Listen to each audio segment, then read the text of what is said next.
CAG की report आई है। Controller and auditor general of India की जो रिपोर्ट आई है उसमें यह कहा गया है कि डील के लिए नियमों की अनदेखी की गई है। भारत सरकार के खजाने को बहुत बड़ा घाटा हुआ है। हेलीकॉप्टर डील में कई जगह गड़बड़ियां पाई गई हैं। सीएजी की रिपोर्ट ये कहती है,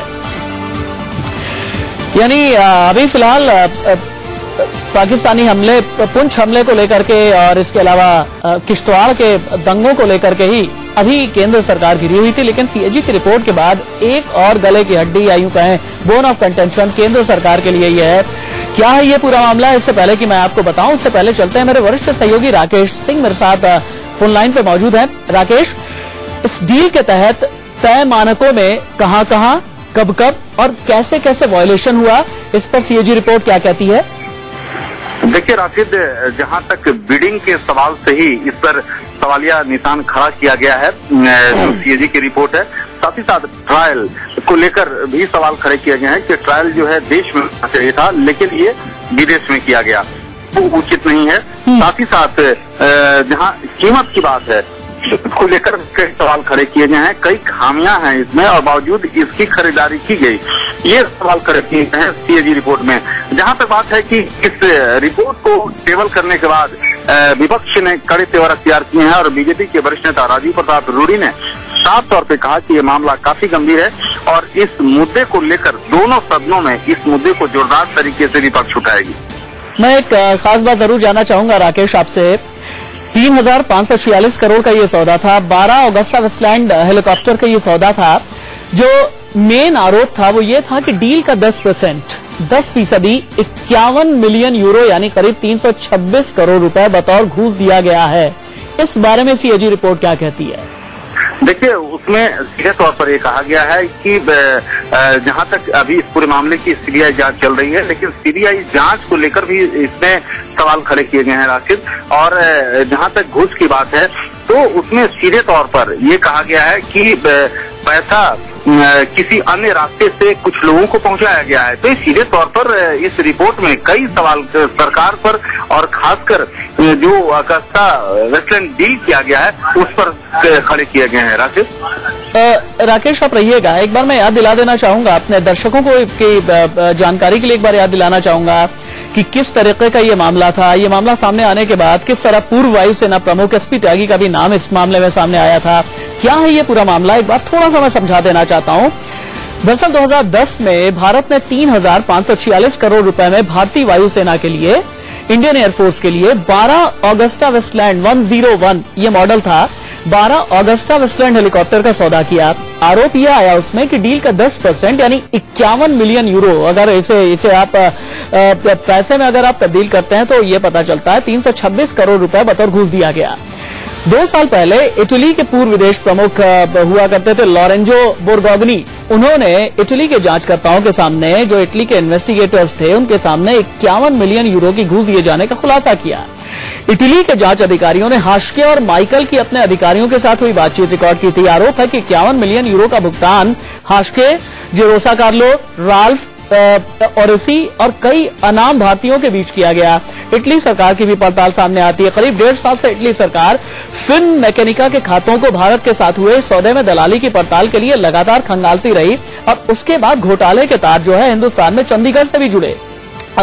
घोटाले के तार चंडीगढ़ के एक आईटी कंपनी से जुड़े। चंडीगढ़ की आईटी कंपनी को एरोमैट्रिक्स नाम दिया गया। आपको याद होगा इंडिया न्यूज ने लगातार आप तक ये खबर पहुंचाई थी। इस फर्म को 62 साल के हाशिए से जोड़ा गया। इसके बारे में, एरोमैट्रिक्स नाम की फर्म के बारे में कहा गया कि साल 2009 में एरोमैट्रिक्स अस्तित्व में आया था और इसके 80% से ज्यादा विदेशी होल्डिंग है। और कहा यह भी गया था, सोर्सेस ने तब यह भी बताया था कि हाशके जो है फर्म के डायरेक्टर थे और रक्षा हलकों में काफी ज्यादा सक्रिय थे। ये एक ऐसा मामला है। सीएजी की अब रिपोर्ट आई है।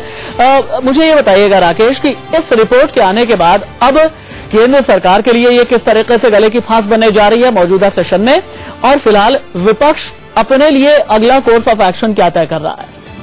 देखिए राशिद, अगस्ता वेस्टलैंड डील मामले पर जिस सीएजी रिपोर्ट आई है वो सरकार के लिए गले की फांस बनेगी, क्योंकि पहले से ही कोलगेट की बात हो या फिर रेलगेट की बात हो और अब अगस्ता वेस्टलैंड पर जो रिपोर्ट आई है सीएजी की रिपोर्ट, उसमें जो प्रक्रिया सरकार द्वारा अपनाई जानी चाहिए थी इस हेलीकॉप्टर डील में उसे कतई अपनाया नहीं गया है और सभी मुद्दों पर जो है गंभीर आरोप लगाए हैं और उसमें खासकर जो तत्कालीन एयर चीफ है उनकी भूमिका पर भी सीधे तौर पर सवाल खड़े किए हैं। एक बात ये बताइएगा, संसद में ये रिपोर्ट टेबल की गई है, सरकार का जो जवाब होगा इस पर संसद के अंदर होगा या बाहर होगा?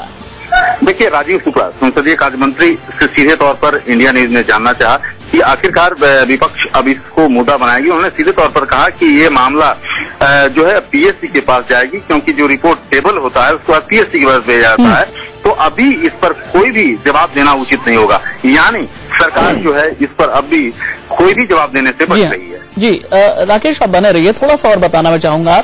दरअसल जिस हेलीकॉप्टर डील की हम बात कर रहे हैं इसके बारे में मैंने जानकारी दी और उसके अलावा ग्राफिक्स के जरिए भी हम आपको बता रहे हैं, लेकिन ये अगस्ता वेस्टलैंड हेलीकॉप्टर था क्या, इसके बारे में थोड़ा सा समझिएगा। ये अगस्ता वेस्टलैंड हेलीकॉप्टर ऐसे विमान थे जिन्हें भारत सरकार, हिंदुस्तानी सरकार वीवीआईपी लोगों के आने जाने में इस्तेमाल के लिए खरीद रही थी। इससे पहले रशियन विमान MiG-8 हुआ करता था, MiG-17 इनका इस्तेमाल होता था, जो काफी बताया गया कि काफी पुराने पड़ चुके हैं। ऐसे में साल 2000 में भारत में इस हेलीकॉप्टर की जरूरत महसूस हुई। पुराने जो विमान हैं उन्हें बदलना जरूरी था। मार्च 2012 में 12 अगस्ता वेस्टलैंड हेलीकॉप्टर के ऑर्डर दिए गए। देखिए, कांग्रेस के खिलाफ कई भ्रष्टाचार के आरोप लगते रहे हैं और जब अगस्ता वेस्टलैंड के डील में 3600 करोड़ के उस क्रय में उस दलाली की बात कही गई थी, तो उस समय ये बात स्पष्ट कहा गया था और सदन में मंत्री ने कहा था कि हम इसकी जांच कराएंगे, डिफेंस मिनिस्टर ने। लेकिन जो तथ्य प्रकाशित हुए हैं उसमें सीएजी पूरी तौर से कह रहा है कि जिस प्रकार से जो प्रक्रिया अपनाई गई, जिस प्रकार से उसके मानक बदले गए, जिस प्रकार से सिंगल वेंडर बिक्री किया गया, जिस प्रकार से तत्कालीन वायुसेना अध्यक्ष में के जो टिप्पणियां थी वो संगत नहीं थे। मुझे लगता है कि फिर से एक बार कांग्रेस के सरकार में एक बड़े घोटाले की का प्रमाण स्पष्ट रूप से उभर के आया है। और जिस तरह से 2G का मामला था, जिस प्रकार से राष्ट्रमंडल खेलों का मामला था, जिस प्रकार से कोल गेट का मामला था, जिस प्रकार से रेल गेट का मामला था, फिर से एक हेलीकॉप्टर गेट का मामला आया है और एक बड़ा आरोप देश की सरकार, मनमोहन सिंह की सरकार भ्रष्टाचार का फिर निकला है। लेकिन राजीव प्रताप रूडी जी, ट्रायल को लेकर, जो ट्रायल को लेकर भी कई सवाल खड़े किए गए हैं कि ट्रायल जो है विदेश में किया गया, क्या कहें? देखिए, वो तो एक अलग विषय है, लेकिन देश के भीतर जो इस सौदेबाजी में लोग थे और जिस प्रकार से भारत की सरकार को और सीबीआई उसकी जांच कर रही है, इतने प्रमाण के बाद अब सरकार के पास कोई चेहरा नहीं बचता है। जो फिर से एक बार अगस्ता वेस्टलैंड डील में एक बड़ा आरोप कांग्रेस की सरकार के खिलाफ मिला है। क्या आपको लगता है कि रक्षा मंत्री को इस्तीफा देना चाहिए अब? देखिए, सरकार और क्या कार्रवाई करेगी, अब तो प्रतिवेदन सामने है। एक्शन टेकन रिपोर्ट सरकार का क्या होगा, और सरकार इस प्रतिवेदन के बाद जिस भ्रष्टाचार को सरकार ने बचाने का प्रयास किया तो उसका प्रतिवेदन आ चुका है। हम अविलंब देखना चाहते हैं कि सरकार फिर से एक बड़े भ्रष्टाचार पर हेलीकॉप्टर के मामले में क्या कार्रवाई करती है। तो ये थे राजीव प्रताप रूडी, जिनका साफ तौर पर कहना है कि यह मामला काफी गंभीर है। कैमरामैन गंगा के साथ राकेश कुमार सिंह, इंडिया न्यूज, दिल्ली। तो अभी आपने सुना, बीजेपी के वरिष्ठ नेता है, पूर्व केंद्रीय मंत्री हैं राजीव प्रताप रूडी। उनका ये कहना है कि जो मौजूदा यूपीए सरकार है उसके कार्यकाल के दौरान 2G स्कैम सामने आया है, CWG स्कैम सामने आया है, कोल गेट आया है, रेल गेट आया है और अब ये नया हेलीकॉप्टर गेट आया है।